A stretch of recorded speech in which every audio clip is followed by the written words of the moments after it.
Hello my dear friends, you're in the Military Summary channel, and this video we're going to discuss the most important events that took place during the previous 12 hours. We have a lot of very interesting updates, so let's start. And first let's talk about funny case that took place in Nikolaev area. One of the Ukrainian pilots decided to make a photo and selfie with his fighter MiG-29. He made a photo, and of course by this photo he revealed the positions of Ukrainian air forces, including the hangars and including the aircrafts there. And the Russians, when they discovered the position, attacked this territory with missiles, and Ukrainians, as you can see on the bottom photos, suffer significant losses. Now let's move further. Let's talk about South Donetsk direction. We have just one very interesting video from this territory. In this video we can see the Russian FPV drone who was flying above the tree lines in the fortifications of armored forces of Ukraine, trying to hunt and to destroy the Ukrainian tank. And the value of this video is that the Russians from now on are available and are able to attack the Ukrainians in the vicinity of Vadiana, in the vicinity of the coal mines. So, telling the truth, summarizing everything, very deep inside of Ukrainian defense. So if we return back on map, according to updates we've been receiving for the previous few weeks, we can make a conclusion that now the Russians are able to get and to attack everything inside of this red line. So from now on, nothing can be hidden by the Ukrainians exactly in this area, which is very important. The Russians are no longer need to use artillery or aviation bombs. They just need FPV drones, which of course much cheaper, and of course they can deal much damage due to, let's say, lots of drones that can be used. Now let's move up to Pokrovsk area. The Russians began full-scale assault operation of Zhelanne. This information was confirmed by pro-Ukrainian mappers. According to them, during the previous 12 hours, the Russians entered Zhelanne from the northwestern part, and the Russians managed to improve their positions along 0542 road. This report we got probably a few hours ago, in the morning of the local time, and I believe that by the end of the 3rd of August, most likely the Russian forces will be able to reach this line and to capture the cemetery and significant number of buildings inside of the village itself. Furthermore, some reliable Russian sources reported that there is an offensive and the ground operation also in Serhiivka. The Russians have already entered the village, captured few strongholds, few fortifications and few buildings, and the Russians are moving along the tree line that goes to the east of Serhiivka. So once again, this information was confirmed by different reliable Russian sources. Now let's talk about the fields between Zhelanne and Novoselovka-Pershey. During the previous 12 hours, the Russian sources published additional batch of the videos of how they were hunting and attacking the Ukrainian armored vehicles in the vicinity of the stronghold by the name of Tank. So there is no stronghold on the map, but there is a stronghold, and the stronghold looks like a tank that was built by the Ukrainians. And the Ukrainians tried to hold this area as long as possible, trying to slow down the Russians and not to allow them to cut the road of 542 between Novoselovka and Zhelanne, which will obviously lead to complete collapse of defense. Now let's talk about the artillery pocket between Novoselovka-Pershey and Numanska. We haven't been receiving anything from this direction for a very long period of time, and now I guess the Russians resume their attempts to move further to Vovcha River, and today they start publishing updates of how they were hunting and attacking the Ukrainian vehicles that were running between the fields with FPV drones, and in this video we can see one of those attacks. And once again, the Russians they will move to Mizhovo, and they will move to Skuchna. And today there was a post that I haven't added on map that the Ukrainians are saying about very difficult situation of the Ukrainians in Mizhovo and Skuchna, and most likely they would be forced to fall back from this direction in the very near future. Now let's talk about Toretsk agglomeration. Today we got additional geolocations and we have changes on map. First let's talk about the Artyoma citadel. This is the landfill of Artyoma, the citadel, one of the citadels that the Ukrainians are that protects Toretsk from many directions. And today we got the video. We got the video yesterday, but some of the sources managed to geolocate one of the buildings.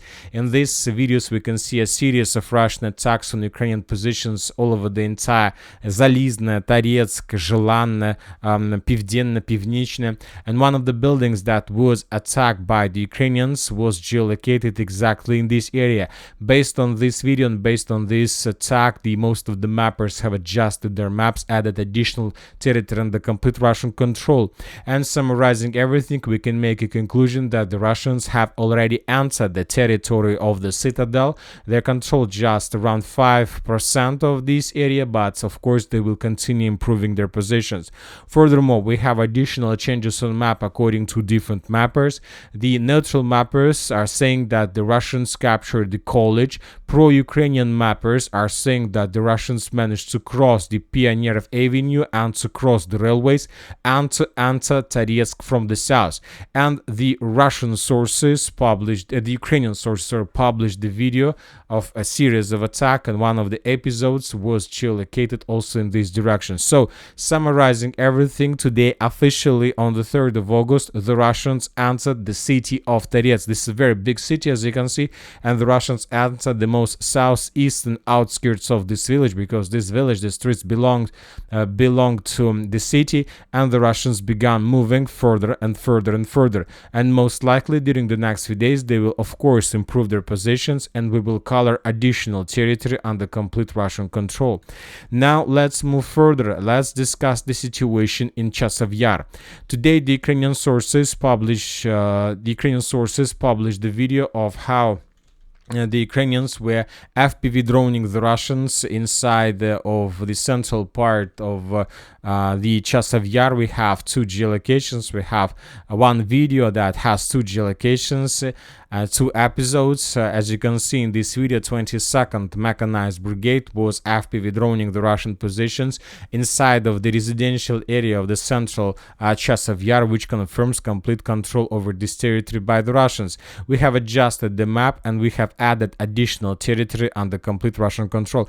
You see that there is a very big uncontested area that was, let's say, colored by different mappers a long time ago, but we still haven't received anything that confirms Russian control in the block by the name of Novy or along these streets and so on. Furthermore, we have the video from 215.7 hill. In this video that was published today by the Russians, we can see how the Russians were clearing the main stronghold of Klishchevka, and how the Russians, as a result of the clearing operation, managed to capture another Ukrainian soldier who decided to surrender. I'm not sure when exactly the video was made. Sources are saying that this is the recent video, so maybe the stronghold that located on 215.7 hill is not under complete Russian control, maybe just a part. So we'll need more details, and if this information is correct or fresh, then we will be forced to adjust the map and to return some part of 215.7 hill under complete Ukraine control, and maybe a part of this forest as well. Now let's move further and let's talk about Siversk direction. Today the Russian sources reported that as a result of 4-5 days clashes along the railways, the Russians managed to answer the city of Perezhne and to establish complete control over the first buildings and the first streets. Yet we haven't received any geolocations or any videos that can confirm this, but this is it's like logical development of the situation that we've been discussing for the previous few days. There were lots of strikes, lots of videos of artillery preparations, and now the Russians answered according to Russian sources, of course. Now let's talk about southern Kupiansk direction. We haven't received a lot of any updates, but we have, let's say, not a lot of updates about any changes on the ground or clashes or attempt to storm, but we receive a lot of videos of how the Russians were bombing the Ukrainian forces. Maybe the Russians are conducting artillery preparation before full-scale ground operation. As for northern Kupiansk, we have the same story. The Russians are bombing the Ukrainian positions without any changes on the ground. Now let's talk about Kharkiv area. The Russians are not attacking anymore at all. The only thing we got from the Russians is another report from the Group of Forces North official. If you remember, yesterday I told you that for the first time since the beginning of Kharkiv operation, they stated that the Russians continue defense operation in Kharkiv area. Not offensive, not the creation of buffer zone, but the Russians continued a defense operation. And starting off today, the Russians improved improved their statement, and now they're saying that the Russians continue defense operation against multiple times the bigger army in comparison with their one. So it was a little bit panic in the Russian statement. So maybe something big is going to happen, because if you're familiar with the Russian and if you're able to read the post of the Group of Forces North, and this is the statement. So the Russians continue clashes, continue destroying the multiple times bigger army of armed forces of Ukraine in Kharkiv direction. So a little bit panic from the Russians for the previous 12 hours. We'll see what is going to be next. The Tikha, the Russians continue bombing and attacking this village with significant number of total flamethrower system strikes. Most likely there is some concentration of Ukrainians that the Ukrainian authorities are planning to use to counterattack in Kharkiv area. So let's wait, because sooner or later something big is going to happen, at least according to pro-Russian sources. As for non-military, non-combat updates, the Russians reported that they managed to finish additional batch of BMD-4 and BMT-3 armored vehicles. They complete the production of additional batch, and they send this additional batch to the line of combat contact. We have photos, we have videos, we have lots of information of trains with a significant number of armored vehicles heading to the line of combat contact. So some direction obviously will be reinforced in the very near future and will get additional impulse to attack the Ukrainians along the line of combat contact. As for Moscow, as for Russia, the United States of America, has lifted sanctions against the Moscow Exchange, the National Clearing Center, and the National Settlement Depository until October 12th. So this is another episode of the prisoner exchange process that we saw a few days ago. So we see that something is changing between the United States of America and Russia, and we see that the relations are getting better. It's regarding the situation in Ukraine, regarding the sanctions and different missile strikes and support of Ukraine with Western weapons. We see that the relations between the United States of America and Russia improved significantly for the previous few days. So it's very interesting, and what is happening and what is going to be next. As for Ukraine, during the previous 24 hours, during the previous night, the Ukrainians conducted massive drone strike in the southern part of Russia, and the Ukrainians were attacking Voznesensk, the military airfield in Rostov region, and as a result of attack, there was very heavy explosions, lots of explosions. This is military airfield, so we know what does it mean, what kind of losses and what kind of consequences the situation can lead to. Maybe the Ukrainians managed to destroy some aircrafts that the Russians were using to attack the territory of Ukraine. Maybe they managed to destroy just warehouses or air defense systems. Anyway, it doesn't matter, because the explosions were very heavy. Lots of drones were the Ukrainians used for that. And another batch of the drones attacked the Russian oil refinery, oil depot, also in the same part of Russia, in the southern part of Russia, in Rostov region. So we see that nobody is going to start any negotiation or to begin the peace negotiation.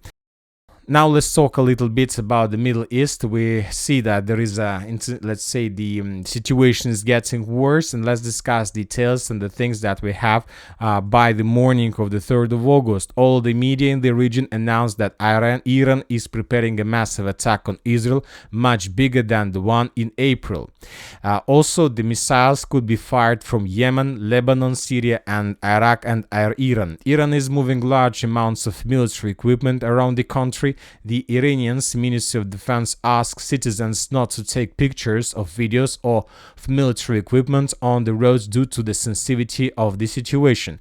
Russian weapons arrived in Iran. So we have report about the Russian plane that arrived in Iran, and this is exactly what the post was talking about.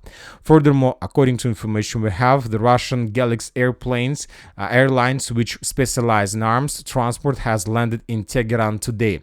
Fighter flights to Lebanon and Israel are cancelled. The Pentagon deploys additional cruisers, destroyers, and a fighter squadron to the Middle East to protect Israel from Iran retaliation, including the U.S. Abrams Lincoln Carrier Strike Group. Jordan and Egypt have announced that they will bring down rockets headed toward Israel, de facto announcing that they will protect Israel. Israeli officials have received satellite photos and are under heavy security measures. U.S. Secret Intelligence has told in closed media outlets that Iran is preparing to strike Israel starting on Saturday, so today, the previous time Iran attacked Israel with about 300 drones and missiles, 90% of which were brought down by the air defense systems, and hundreds of fighter jets of the US, Israel, and the United Kingdom, revealing the maximum potential of defense. A much larger number of rockets and drones that this would cause significant strikes on Israel. So let's wait for today. Maybe today on the 3rd of August, the Third World War is going to begin. Who knows? And that's it for the short video. Military Summary channel reminds we condemn any violence in the world. Thank you for your watching. Subscribe to my channel. Put your likes, join my Patreon, and have a good day. Bye bye.